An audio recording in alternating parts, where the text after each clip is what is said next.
जय श्री राम दोस्तों। राम जी धनुष बाण क्यों रखते थे? क्या राम जी जय श्री राम दोस्तों। राम जी धनुष बाण क्यों रखते थे? क्या राम जी शाकाहारी नहीं थे? तो दोस्तों, कुछ वामपंथी लोग आदि में परोसते रहते हैं। आइए जानते हैं श्री रामचरितमानस से श्री रामचरितमानस के राम जी को। राघवेंद्र सरकार की लीलाओं से मन कभी नहीं भरता। बार बार उनकी कथाएं सुनने को पढ़ने को मन करता रहता है।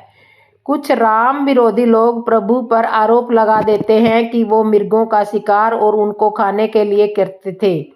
किस तरह से राम जी वेद पढ़ते हैं, समझकर अपने साथियों को भी समझाते हैं और उसी मार्ग पर चलते हैं जो वेद बताते हैं। पहला परिणाम तो यह है कि वेदों में शाकाहार पर जोर दिया गया है, तो राम जी गलत भोजन कैसे खाते? अब आप बालकांड के दोहा को ही पढ़ो, अर्थात राम जी की लीला मीठी दही भात के भोजन से शुरू होती है। अब आप राम जी के बचपन की कथा भी देखो जो उत्तरकांड में आई है। कागभूषण जी कह रहे हैं कि राम जी मुझे जब पकड़ने दौड़ते हैं तो उनके बाल स्वरूप को चिढ़ाते हुए मैं भागने लगता हूँ। तब वो मुझे हाथ में पकड़ा हुआ मालपूड़ा दिखाने लगते हैं। मित्रों, यहाँ ये बात भी देखने विचारने लायक है कि कागभूषुंडी खाना पसंद करता है। कागभूषुंडी मांस खाना पसंद करता है। अगर राम जी के घर मांस का भोजन होता तो वो काग को पकड़ने के लिए उसको वहीं न दिखाते। हम आमतौर पर जो लोग शाकाहारी नहीं हैं उनके बच्चे तो देखते हैं कि उनके बच्चे भी शुरू से ही कुछ खा रहे होते हैं। इससे भी सिद्ध हो जाता है कि घर में क्या पकता है। अब थोड़ा आगे बढ़े। जब वनवास जाते हैं राम जी, तब उनकी भेंट उनके अधीन आने वाले भीलराज से होती है। जब भी कोई अपने से बड़े लोगों से मिलने जाता है तो उसकी मन पसंद चीज ही भेंट की जाती है। यहाँ पर चौपाई आ रही है जिससे सिद्ध हो जाता है कि राम जी का भोजन क्या था, अर्थात कंदमूल सजाकर राम जी को भेंट देने के लिए निषाद जी आ जाते हैं। निषाद जी भील जाति से थे, उनके पास मांस की कमी नहीं हो सकती थी, पर वो भोजन में ले जा रहे हैं कंदमूल फल। एक चौपाई और देखो। जब राम जी को देखकर गांव की स्त्रियां अपनी टिप्पणी कर रही है। टिप्पणी में वो कहती हैं कि एक सखी दूसरी सखी को कह रही है, बहन यदि ये केवल फल खाकर ही गुजारा करते हैं तो संसार में विधाता ने तरह तरह के भोजन क्यों बना दिए? मित्रों, चित्रकूट में कही गई ये चौपाई पढ़ लेनी भी चाहिए और सुन भी लेनी चाहिए। चित्रकूट में ये चौपाई बहुत ही फेमस है, प्रसिद्ध है। यह सुधी कोल कीर्ता तान है पाही, अर्थात जब चित्रकूट के कोल भीलों को राम जी के यहाँ बसने की बात का पता चला तो वो पतलों में कंदमूल भर भर के चले उनको खिलाने के लिए। वे कोल भील स्वभाव से ही मांस खाने वाले और शिकारी होते हैं। क्या वे मांस नहीं ला सकते थे? पर जब तक उन्होंने ये नहीं सुना था कि राम जी शुद्ध शाकाहारी हैं, फिर भी उन्होंने अपनी भील बुद्धि से यह जरूर विचार लिया कि धनुष बाण लिए हैं तो शायद शिकार भी कर लेते होंगे। तब उन्होंने राम जी का सत्य जानने के लिए कुछ इस तरह से कहा, बन बेहड़ गिरी कंदर दोहा, सब हमारी प्रभु पग पग जोहा, अर्थात हे प्रभु, हम आपके परिवार समेत सेवक हैं और आज्ञा देने में संकोच न कीजिए। हम यहाँ के चप्पे चप्पे से वाकिफ हैं, हम आपको शिकार में मदद करेंगे। अब राम जी ने जो प्रतिक्रिया दी वह अपने सुंदर शब्दों में बाबा ने वर्णन की है। वेद वचन मुनि मन अगम ते प्रभु करुणा अन्न, अर्थात जैसे अपना छोटा बच्चा जब जिद करता है कि मुझे एक लुटिया ला कर दो, फिर कहता है कि अब एक हाथी ला कर दो, फिर कहे है कि अब हाथी को इस लुटिया में डाल दो, तो हम इससे खेलना चाहते हैं। तब माता पिता केवल हंसते दिखाई देते हैं, हंसने लग जाते हैं। अब श्री राम जी भी केवल हंस दिए, जैसे कह रहे हैं कि भैया हम छतरी मिर्गिया वन करही, अर्थात भैया ये धनुष बाण हमने निरीह प्राणियों के मारने के लिए धारण नहीं किया है, बल्कि शत्रुओं के वध के लिए धारण किए हैं। सब पशु राम जी को देखकर वैर भाव भूलकर उनको देख देख कर प्रसन्न हो रहे हैं। आप सभी जानते हैं कि जब कोई शिकारी उनके शिकार के लिए जाता है तो पशु उसको दूर से आता देखकर भाग जाया करते हैं। यहाँ उल्टा हो रहा है। जब अब एक चौपाई और पढ़े और सुने। जब से प्रभु श्री राम ने चित्रकूट या और इधर उधर जहां भी निवास किया, वहां के पशु आनंद ले रहे हैं। राम जी ने भीलों को भी शाकाहारी बना दिया और ऋषि अभय हो गए। इसका अर्थ ये हुआ कि जो यज्ञ में बाधा डालने वाले राक्षस थे वो राम जी के डर से दूर भाग गए। इसके अलावा और भी कई परिणाम रामचरितमानस में लिखे हैं, जिनसे बार बार सिद्ध होता है कि राम जी तो क्या उनके भाई भी शाकाहारी ही थे। इसमें मुझे कोई संदेह नहीं। मित्रों, श्री राम जी के ऊपर कई अपवाद उठते रहते हैं। हम सबको एकजुट होकर यह प्रण करना चाहिए कि राम जी का अपमान मेरे लिए असहनीय है। तो इस तरह से राम जी धनुष बाण सिर्फ राक्षसों को मारने के लिए ही लेते थे। राम लक्ष्मण सीता जी की वनवास की यात्रा। श्री राम जी, श्री जानकी जी और भैया लक्ष्मण जी सहित पंचवटी में सुखपूर्वक निवास करने लगे। प्रतिदिन सत महात्मा ऋषि मुनि राम जी की कथा प्रसंग सुनने आने लगे। वन में रह रहे ऋषि मुनियों ने एक दिन आपस में यह वार्तालाप की कि राम जी तो स्वयं भगवान है, वह भी वन में तपस्वी के भेष में आए हैं, तो हम भी तपस्वी भेष में रहेंगे। जब वह अपनी भार्या के साथ वन में आकर सुखपूर्वक रह रहे हैं, तो क्या हमने ग्रह त्याग करके अपने पत्नी बच्चों से दूर रहकर कोई अपराध किया है? हम भी तो उनको साथ में लेकर आ सकते थे। देखो राम जी का जीवन कितना आनंदमय है। श्री सीता माता जी सुंदर पकवान बनाती है, छोटे भाई लक्ष्मण जी सेवा करते हैं। राम जी को तो कुछ करना ही नहीं है, हमें तो भोजन व्यवस्था, आश्रम की सफाई आदि सब कुछ करना पड़ता है। एक महात्मा ने कहा कि हमारा संकट अभी भी टल सकता है, हम सभी अभी भी ग्रस्त हो सकते हैं, क्योंकि हमने राम जी की महिमा सुनी है कि उनके चरणों में जादू है। वह जिस पत्थर को अपने पैरों से छू देते हैं वह नारी का रूप धारण कर लेते हैं। सभी सन्यासी आपस में वार्ता करने लगे, हम भी इसी वन में सुंदर सुंदर पत्थरों की शिला लेकर आ जाएं और उनको नारी का आकार देकर राम जी के चरणों में रख दे। राम जी उनमें चरण छुआते रह जाएंगे, पत्थर नारी बनते चले जाएंगे और हम सब की गृहस्थी बस जाएगी। हम भी इन्हीं की तरह वन में सुखपूर्वक रहेंगे। सभी सन्यासी महात्माओं को यह विचार बहुत अच्छा लगा। उन्होंने सत्संग में आना छोड़ दिया और जंगल से सुंदर सुंदर शिला ले आए और सब अपनी अपनी कुटिया में रुचि के अनुसार उन शिलाओं में नारी का रूप बनाने लगे। इधर जब राम जी को ज्ञात हुआ कि संत महात्मा सत्संग में क्यों नहीं आते हैं, तब किसी ने बताया कि वह सब पत्थरों की नारी बनाने में लगे हुए हैं। उनका उद्देश्य है कि राम जी की भांति हम भी वन में गृहस्थ जीवन होकर रहेंगे। इन पत्थरों से बनाई हुई नारी की आकृति को हम राम जी के चरणों से छुआ देंगे, पत्थर नारी बन जाएंगे और हमारी गृहस्थी बच जाएगी। संत महात्मा एक दिन अपनी अपनी रुचि अनुसार पत्थरों से नारी का रूप बनाकर शिलाएं ले आए। लाकर राम जी से कहा, प्रभु अपने पैरों से छुआ कर हमारा भी घर बसा दीजिए, इन पत्थरों में नारी प्रकट कर दीजिए। जल्दी नहीं है, आप यह कार्य आराम से कीजिए। प्रतिदिन 2-4 जैसा आपको अच्छा लगे उस तरह धीरे धीरे सब सन्यासियों का घर बसा दीजिए। भगवान श्री राम जी ने सन्यासियों के मुख से यह वाणी सुनी तो बहुत अचंभित रह गए। उन्होंने मन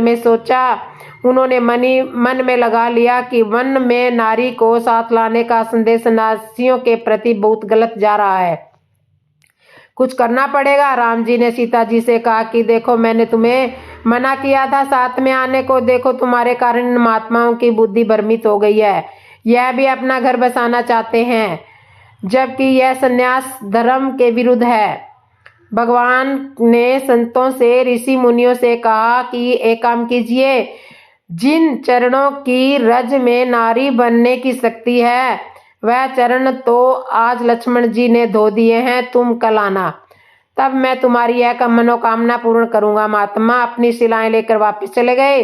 इधर जब लक्ष्मण जी जंगल से लकड़ी लेकर आए तब श्री राम जी ने सीता जी से कहा कि संतों के प्रति संदेश गलत जा रहा है, मैं अब कुछ नर लीला करना चाहता हूँ जिससे कि संन्यास धर्म की मर्यादा भी बनी रहे, सन्यासियों को प्रेरणा भी मिले और मैं राक्षसों का विनाश भी कर सकूं। सीता जी ने कहा कि प्रभु, आप राक्षसों का विनाश तो अभी तक मेरी उपस्थिति में भी करते आए हो और अभी भी कर ही रहे हो, मुझ में क्या चाहते हो, मुझसे क्या चाहते हो? राम जी ने कहा, तुम तब तक अग्नि में निवास करो जब तक मैं नरलीला करके राक्षसों का विनाश न कर दूं।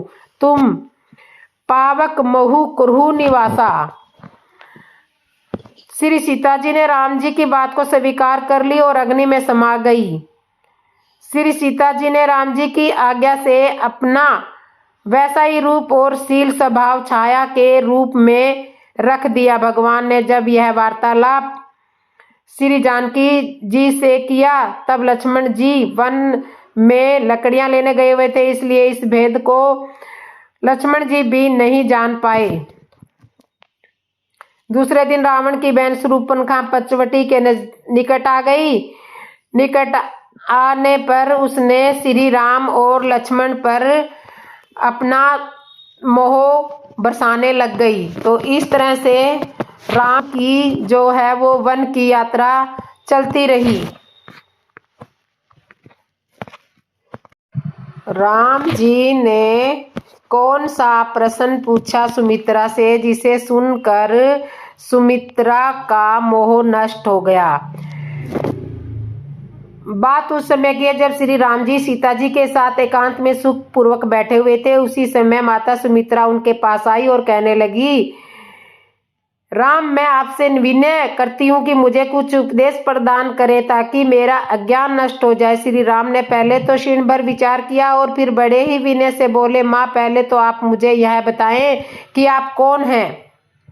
इस समय आप अपने भवन में जाएं और स्वस्थ चित्त होकर मेरे इस प्रश्न का विचार करके इसका उत्तर मुझे कल बताएं,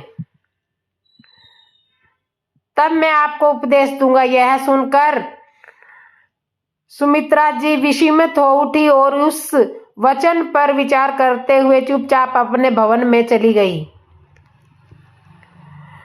वे सोचने लगी कि राम ने मुझसे यही पूछा है कि मैं कौन हूं, तो इसका आखिरी में क्या उत्तर दूं? क्या मैं देवी हूं? क्या मैं दानवी हूं?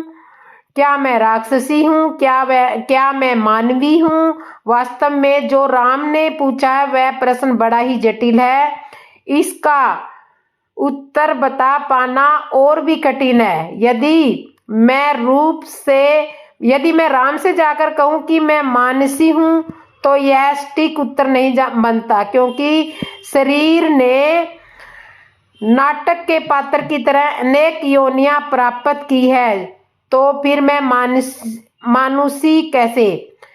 मानुषी, राक्षसी, पाशविक आदि ये उपाधियां तो देह की हैं, जीवात्मा की नहीं। यह देह नाशवान पदार्थ है, इससे यह मालूम होता है कि मैं इस देह से भिन्न कोई और ही हूँ, पर मैं हूँ कौन यह मैं नहीं जानती। विचार करने पर मुझे यही निश्चित होता है कि जैसा भगवान अनेक रूप धारण करके आते हैं, ठीक उन्हीं की तरह मैं भी अनेक रूप करके आई हूँ। मैं भी उन्हीं की तरह हूँ। वे भी मत्स्य कुमार आदि अवतार धारण करके आते हैं और जाते हैं। फिर हम में और भगवान में क्या अंतर है? अंतर यही है कि वे स्वाधीन हैं और हम उनके अधीन हैं। हम में और उनमें कोई अंतर नहीं है, केवल अलसासी भाव है। जब हम और भगवान एक ही हैं तो मैं राम से जाकर क्या पूछूं? मुझे उनके प्रश्न ने ही तत्व ज्ञान करा दिया। इस प्रकार तत्व का निर्णय हो जाने पर रात्रि बिताकर सुमित्रा श्री राम के पास पहुंची और जैसे उन्हें तत्वबोध हुआ था वह सब कह सुनाया और कहा, हे राम, अब मुझे कुछ नहीं पूछना है। श्री राम हंसकर बोले, माता, सचमुच आपको प्रश्न का सही उत्तर मिल गया है, सही समाधान प्राप्त हो गया है। जो आपको उत्तर प्राप्त हुआ है वही वास्तविक स्थिति है। अब आप जीवन मुक्त हो गई, आनंद पूर्वक अपने भवन में निवास करें। सुमित्रा जी का मोह नष्ट हो गया। अब वे कमल दल की भांति असम प्रक्त होकर श्री राम गुणगान में निरत रहने लगी। तो राम जी ने सुमित्रा जी को ही यह शिक्षा दी तो उनकी बुद्धि नष्ट हो गई, उनको ज्ञान आ गया। श्री राम ने माता कैकेयी को कौन सी बात कही जिसे सुनकर माता ने वैराग्य को धारण कर लिया। एक समय की बात है, माता कैकेयी श्री राम के पास गई और उनसे बोली, हे राम, मैंने पूर्व में अज्ञानवश जो अपराध किया है उसे क्षमा कर दो, क्योंकि तुम कृपालु हो। हे जगत पते, मैं तुम्हारी शरण में आई हूँ, मेरा उद्धार करो और मुझे कोई ऐसा उपदेश दो जिससे मेरा अज्ञान नष्ट हो जाए। माता की बात सुनकर श्री राम बोले, माता, आपने मेरा कोई अपराध नहीं किया है। उस समय मेरी इच्छा से ही सरस्वती जी ने आपकी वाणी पर बैठकर ये वर मंगवाया था। हे माता, आप शुद्ध हैं, आपके ऊपर मेरे मन में कुछ भी क्रोध नहीं है। आप मेरी बात ध्यान से सुने, कल लक्ष्मण आपको कहीं ले जाकर के उपदेश दिला लाएंगे। ऐसा कहकर उन्होंने माता को विदा किया और लक्ष्मण से कहा कि हमारे कथन के अनुसार कल माता कैकेयी को नगर के बाहर सरयू नदी के तट पर, जहाँ पर भेड़ें चरती रहती हैं, वहां पर लेकर जाओ और भेड़ों के मुख से थोड़े से उपदेश वाक्य सुनाकर वापिस ले आओ। श्री राम की बातें सुनकर लक्ष्मण को बड़ा आश्चर्य हुआ कि भैया ऐसी बातें क्यों कर रहे हैं। भला भेड़े भी कोई उपदेश देती है, लेकिन बड़े भाई की आज्ञा समझकर वे चुप रहे।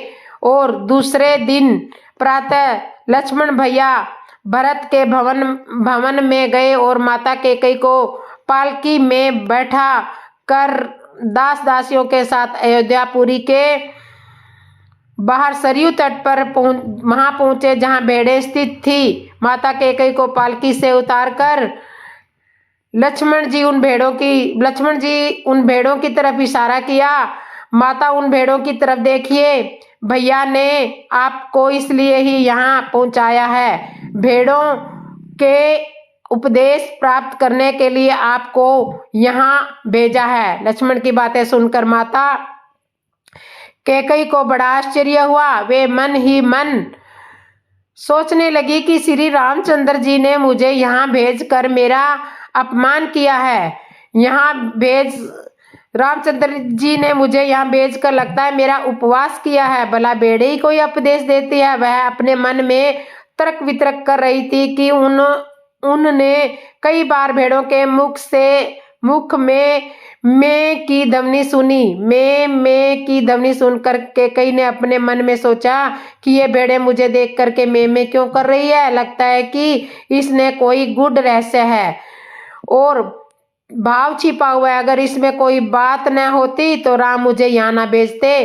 कैकेयी ने आंखें बंद कर ली और वे इस ध्वनि से अर्थ विचार करने लगी। थोड़ी ही देर में ध्वनि का रहस्य ज्ञात होते ही वे बहुत प्रसन्न हो उठी और मुस्कुराकर लक्ष्मण जी से बोली, मुझे तत्व का बोध हो गया, चलो शीघ्र ही राम जी के पास चलो, विलंब ना करो। माता का यह रूप देखकर लक्ष्मण शीघ्र ही नगरी की ओर लौट आए और उन्होंने माता को श्री राम के पास पहुंचा दिया। वहां पहुंचते ही कैकेयी ने राम को प्रणाम किया और कहने लगी, श्री राम, तुम्हारी कृपा से भेड़ों द्वारा मैंने तत्व ज्ञान प्राप्त कर लिया है, मेरा मोह भव नष्ट हो गया है। हे राघव, तुम्हारे अनुग्रह से मैं सदा के लिए मुक्त हो गई हूँ। माता की ऐसी बात सुनकर अंतर्यामी श्री राम मुस्कुराकर बोले, माता बताएं तो सही आपको कैसे और कौन सा ज्ञान प्राप्त हुआ है। तब माता बोली, भेड़ों के पास पहुंचकर मैंने उनके मुख से निकलता मैं का शब्द सुना और थोड़ी देर हृदय में विचार किया और मैंने ये समझा तथा निश्चित किया कि ये भेड़ें मैं करके मुझे ये सबक सुनाती है कि संसार में लोग सर्वदा अपने बाल बच्चों घर और कुटुंब परिवार शरीर में यह मेरा महत्व बुद्धि रखते हैं। यही सारे अनर्थ का मूल है, यही आसक्ति उन्हें नीचे गिराती है। हे राम, अब मैं उस ममता के बंधन में नहीं पड़ूंगी। भेड़ों के उस में अर्थात मेरा इस शब्द ने मुझे ज्ञान करा दिया। उन भेड़ों ने मुझे ये स्पष्ट उपदेश दिया है कि ममता को त्याग दो। हे रघुत्तम, मेरे अतिरिक्त संसार में अन्य लोगों को भी एक उपदेश देती रहती है किंतु उस पर कोई ध्यान नहीं देता। ये भेड़ें कहती है कि पुनर्जन्म की ममता बुद्धि से ही उन्हें भेड़ की योनि मिली है। अतः जिसे अपने कल्याण की इच्छा हो उसे चाहिए कि वह ममता का परित्याग कर दे, संसार शक्ति को छोड़ दे, इसको कभी भी स्वीकार न करें, तभी कल्याण संभव हो सकता है। अगर ऐसा नहीं करोगे तो यह मेरा है, इस बुद्धि से हमारी जो गति हुई है वही गति तुम्हारी भी गति होगी। हे राघव, आपकी दया और उन भेड़ों के शब्द से मेरी ममता बुद्धि नष्ट हो गई है, इसलिए अब मैं मुक्त हो गई हूँ। यह देह मेरी है, इस विचार से मेरी आसक्ति नहीं रही है। अब दुखदायिनी आसक्ति अब नष्ट हो गई है। अब रही क्या गया यहाँ कौन किसका बेटा किसकी माता, सब सच्चिदानंद ब्रह्मा का ही स्वरूप है। हे राघव, संसार में जो कुछ दिखाई पड़ रहा है वह सब तुम्हारी माया है। माता की इस प्रकार की बातें सुनकर मुस्कुराते हुए श्री राम बोले, माता आप धन्य है, आपने भेड़ों के उपदेश को ठीक ठाक से समझा है। अब आप जीवन मुक्त हो गई है, अब आप अपने महल में आनंद पूर्वक रहें। राम जी की बात सुनकर कैकेयी देह अभिमान से रहित उन्हें प्रणाम करके अपने भवन में चली गई और सर्वदा सनासक्त भाव से जीवन बिताने लगी। तो दोस्तों, ये थी माता कैकेयी को श्री राम ने जो उपदेश दिया था वो। और आपको मेरी कहानी कैसी लग रही है कमेंट में जरूर बताना और जय श्री राम जरूर लिख देना। बोलो जय श्री राम।